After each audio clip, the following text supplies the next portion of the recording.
Now let's get into some of the Kabbalah and the Chassidut of Amalek, because it's worth knowing how he operates within our soul. This is going to be the deepest understanding we can possibly get about him, and this will tell us exactly what he is. So then we can move on to the final episode where we talk about what to do about him. Obviously, this is deep, but I expect that most people are not going to get everything out of this, but I still think those people will get enough out of this that it's going to be worth it. And at the very least, I hope to impress people by how incredible the Torah is. So let's go. Our soul is able to express itself in 10 different ways. These are called the Sefirot. 3 of those ways are intellectual, 3 are emotional, 3 are instinctual, and of course, there is the actual expression itself through the actual physical deed, which is a Sefirah called Malchut. This isn't a mechanical system, like a computer, with various components, but it's a description of our very life and our psyche. As we know, we are complicated. This is because there is a beautiful structure within Sefirot. The 10 modes of expression, or the 10 faculties of our being, are interrelated in a very structured way, actually. There's a lot to learn. It's a lifetime study. The study of this is one of the main points of the study of Kabbalah, and is rather similar, lahavdil elev havdalot, to the science of psychology. Here's an example. Our physical actions, which we do utilizing our soul's power of Malchut, like we said, trace their immediate origins and source in our emotions. Our heart is revealed by the actions that we do, which includes our speech, even our thoughts, and of course our physical deeds. Because it expresses itself through action. It generates the life force that ultimately becomes our actions, right? Emotions themselves arise from the intellect, higher up the chain.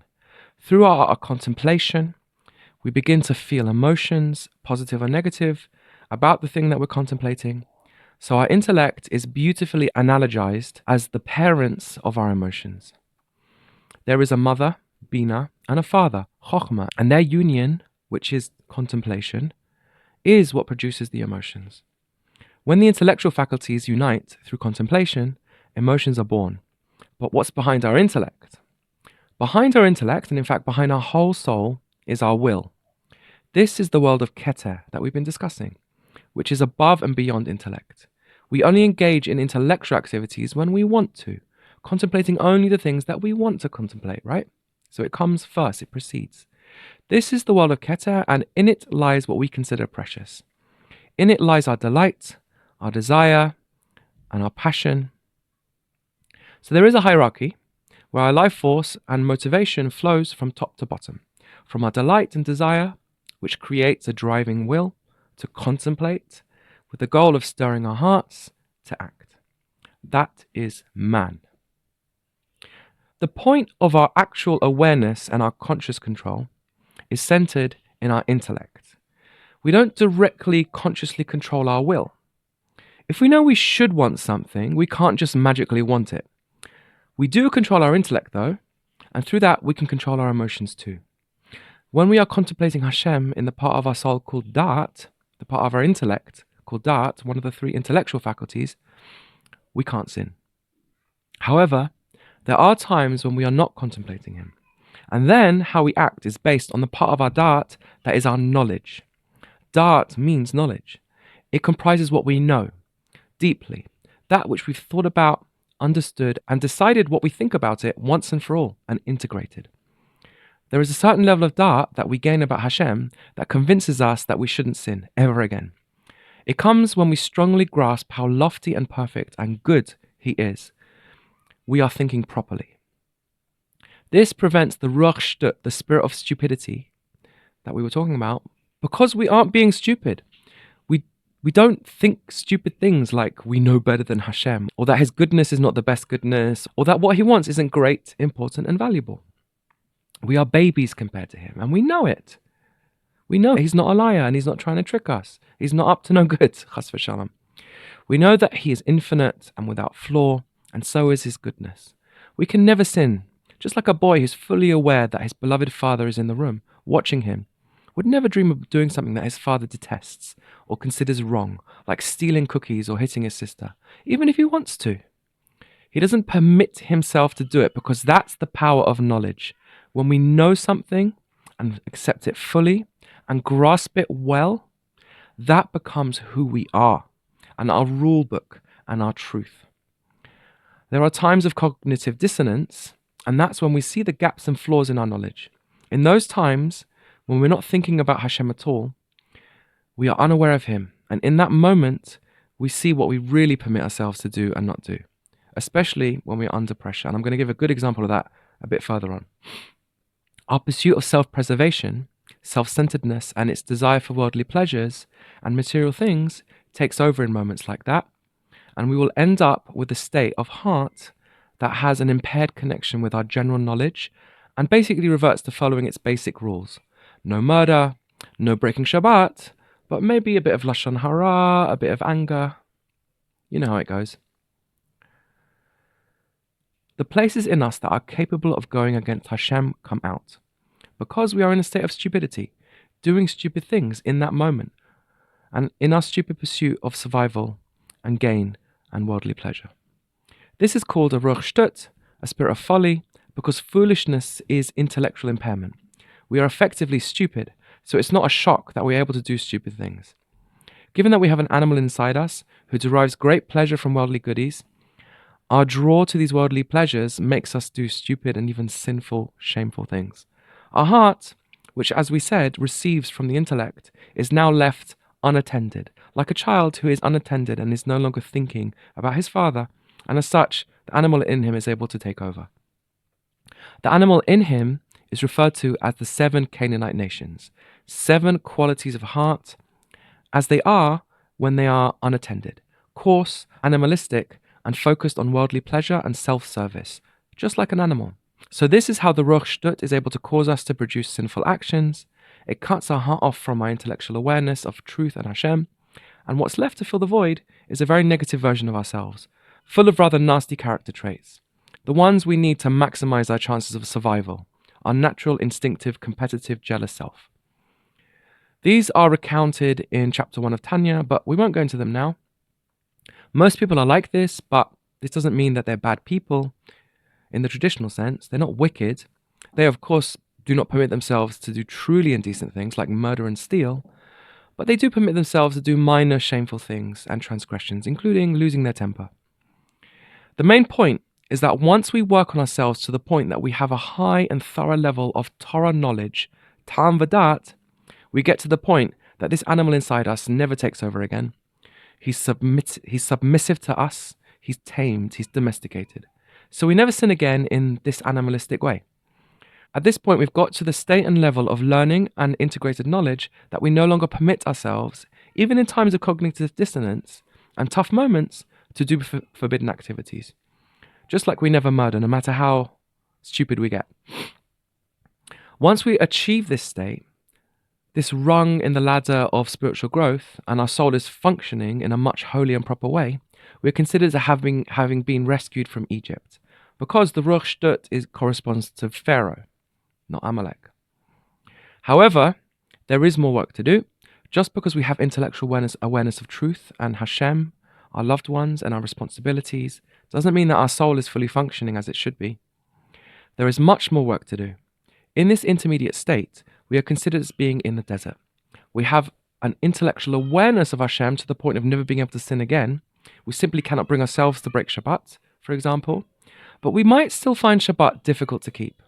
Our soul as such is impoverished of passion, and our heart is in a state of smallness and constriction, katnut and meitzah.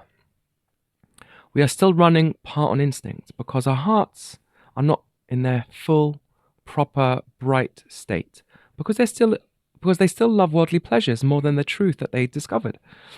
This is a state called itkafia, where the heart submits to what you know.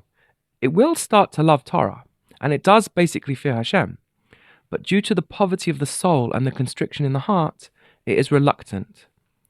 It is a forced love. In the Kabbalistic terminology, it is being produced by the compassionate hairs of Ratzon and Keter. I will explain that a bit more soon. We have to force ourselves to do Hashem's will because we don't feel deep love and connection to it ourselves. Just intellectual certainty that we must do it. This corresponds to the tahor, as mentioned in the work by the Ramchal, Mesilat Yesharim, in case you read it. We're doing it because it's the right thing to do. Ultimately, It all boils down to our pleasure, our oneg. Our oneg is still coming from worldly delights and not for holiness, and thus the way we continue is by the dominion of our intellect over our emotions. Again, the analogy I like to give is for those who feel like they could never break Shabbat, even if they don't enjoy it, or worse. Everyone has some aspect of truth and morality that they would consider impossible to violate, even though they would like to sometimes. Find yours and you'll understand this level of the desert. It's important to realize that in this state, it's very easy to not sin, and it's very easy to do the right thing. I don't want anyone to think that I'm describing a situation where you're forcing yourself on will alone. That's more akin to someone trying to avoid worldly pleasures while in a state of Chassidut. It's very hard to force oneself to not do something when one's awareness and knowledge of Hashem and truth is impaired. It's a bit like when we're addicted to something that we don't truly believe is that bad. We genuinely don't see any real issue with it, and therefore, even at times when we try to stop, we almost always end up failing because we aren't truly in a position where our dart accepts that it's wrong. Therefore, deep down, we actually think that it's permissible and permit ourselves to do it. Trying to force ourselves to not do something we consider permissible is a very weak level of control and falters at the slightest pressure. When our dart settles on what it considers to be true, though, and deeply integrates that and becomes that, it becomes who we are. It encodes exactly what we are and are not allowed to do about it like a rule. We cannot break Shabbat, just like we cannot accept that 2 + 2 = 5, because we know. We have dart, knowledge that it's a terrible, wrong thing to do, and that's a fact. We can't hide from what we know. Therefore, it becomes impossible for us to break Shabbat now. It's very easy to keep Shabbat. We don't have to force ourselves with our will, because our dart agrees with our will, and it doesn't let our heart hide from what we know. Our heart can't, and therefore we don't slip up anymore and deliberately break Shabbat, ever, even under great pressure. Even though right now we don't really get what is so precious and important about Shabbat personally, and therefore we don't enjoy it with all our heart. We might even have things that we don't like about it, but we still won't have any problem keeping it. That's the point. So this is called being in the desert, and is a place we all have to travel through. The other side of the desert is when we do find the preciousness and delight in Hashem, Torah, and mitzvot, serving our loved ones, which corresponds to being a chassid with kedusha in Mesilat Yesharim, which corresponds to Eretz Tova or Rechava, Eretz Yisrael. In that state, our soul is functioning powerfully, and Amalek cannot interrupt, and we will explain that in detail soon. Note that even when we are not there yet, and we are still in the midbar, Hashem's expression was in a state of gadlut.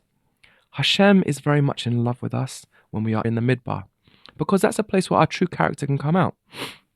We show that we are fundamentally a good person, connected to Hashem deeply, and these are the hairs of the deep empathy and rachamim that are able to bring a flow of goodness through our will directly to our dart, causing us, even in the desert, to actually feel some love for Torah and mitzvah and goodness, even when we don't actually have the true pleasure in them yet, simply because we're revealing that we have this essential connection to them in the highest parts of our soul.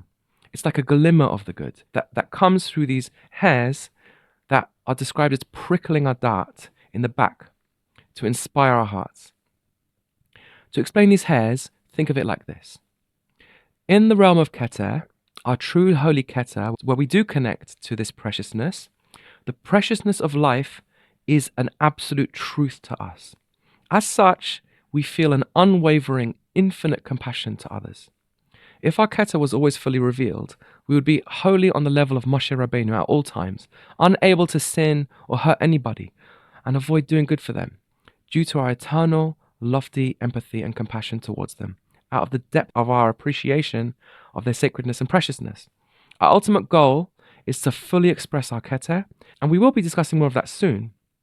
But the takeaway about these spiritual hairs is that they provide a channel of connection and truth to our deep empathy and appreciation of preciousness, even when we're in the desert.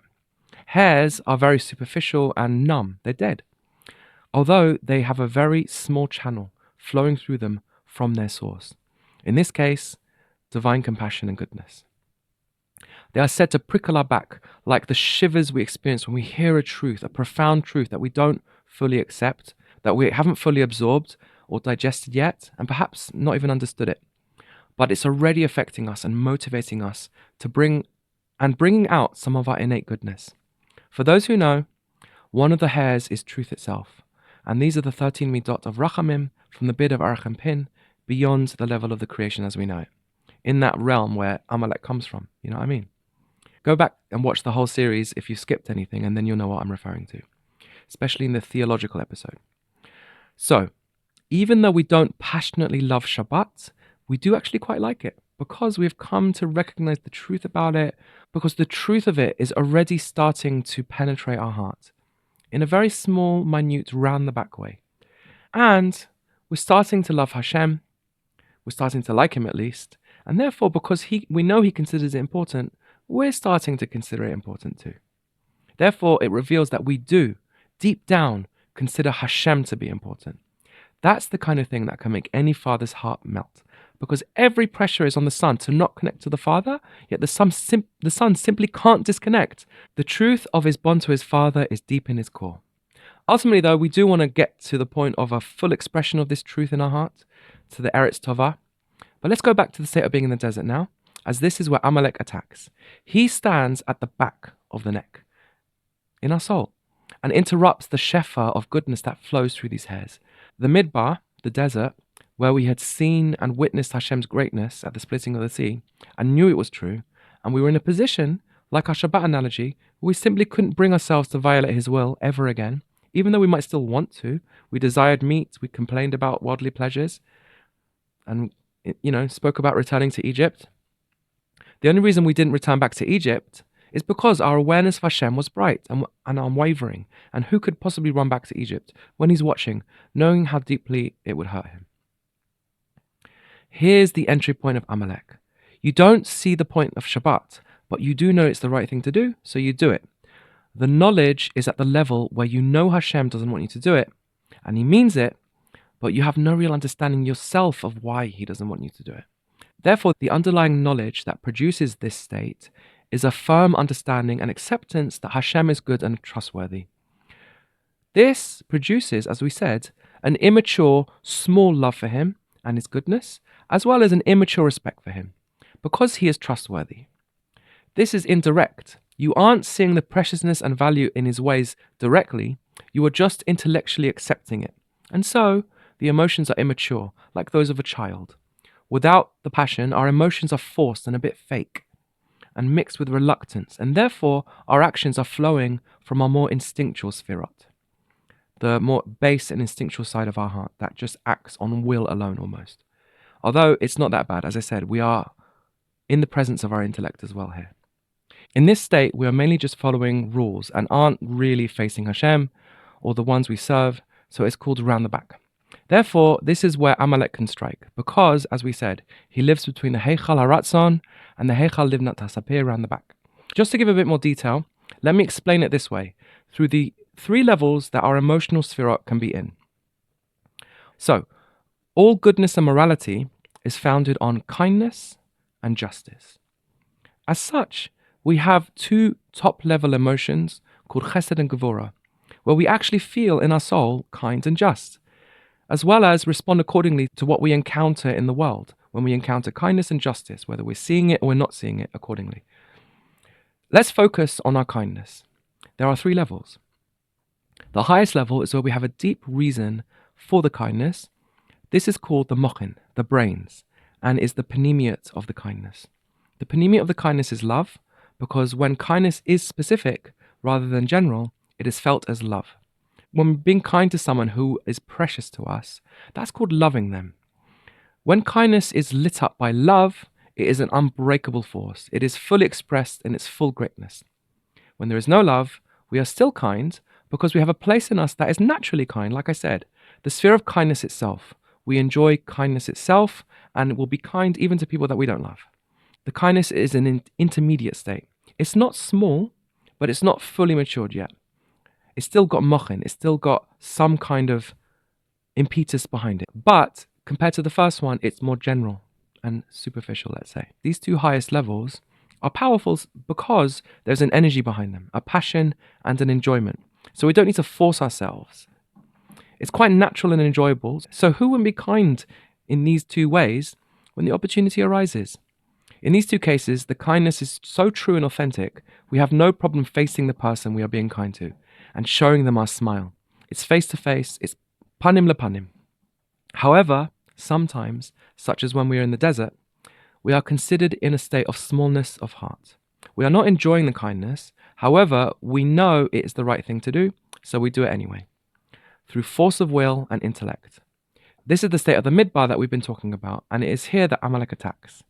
This is a kindness that is similar to someone who's being kind to someone but is not looking them in the eye because it doesn't feel authentic, not connecting to the kindness, and it feels forced. Hence, it's described as being around the back, acharayim, which, as I said, is where Amalek dwells, around the back. He goes there and he attacks as soon as we're out of Mitzrayim, because at this point, preciousness is now freshly available to us. The goodness of life is something we're ready to experience ourselves. We're no longer slaves, but we still need the time to absorb it, to learn about it and appreciate it. And in that time, in that moment, we're vulnerable to Amalek. Until we truly grasp the goodness of life, the experience of that goodness is blocked because we don't see it. You don't know how good a book is until you've read it. Therefore, you're not done until you finish it, but you're not enjoying it fully until you've read it. Therefore, a lot of forcing oneself to keep reading. In that time, Amalek will come and sow seeds of doubt. Let's say you decided to read this book by trusting someone else. They can't get you to ignore or forget that you agreed with this person to read the book, or that this person is an idiot or lying. They can, however, try to erode your trust in this person's vision of importance. I'm sure it's a very nice book, but who's to say that you're going to see the importance and preciousness yourself? You might never. You might waste your whole life on this, being a slave. Amalek objects to the intellect ruling the heart. If the heart is not in it, Amalek says, that's blasphemous to yourself to do it. This is the only way he is able to get you to go against your dart. The list of rules and permissions you give yourself, like I said. Let me give you an example. A man loses his temper and screams at his wife. Afterwards, he apologizes and says, I'm so sorry. I don't know what came over me. But that's not me. It must have been a moment of madness that came over me. He's actually not being honest here. The truth is, he wasn't mad as in insane. And the proof is that he didn't, chas v'shalom, murder her. And he would never murder her, which is proof that he is not insane. He's in control. It reveals that actually, yes, he does truly permit himself to scream at her if there's a good enough reason.